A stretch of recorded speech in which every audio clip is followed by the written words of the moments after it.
再来看国际消息，罗西亚有几台只无人机进前入侵波兰的领空，苏当时这北约嘛有派防空部队甲拍落来，而且这已经毋是头一届有北约的成员国来指控罗西亚侵犯领空，所以北约即马是宣布要来加强东欧的防卫能力。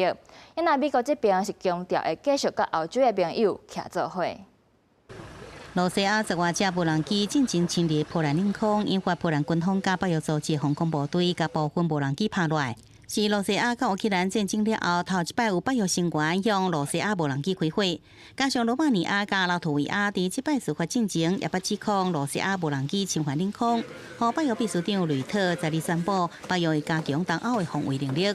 And today, General Ginkovic and I are here to announce that NATO is launching Eastern Sentry to bolster our posture even further along our eastern flank.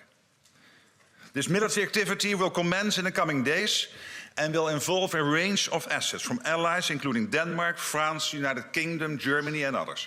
北约欧洲盟军最高司令，当时也是美国欧洲司令部司令格林科维奇将军讲，当伊小兵注重伫另外敏捷度，用伫需要时间地点，提供更加有针对性的威胁甲防卫。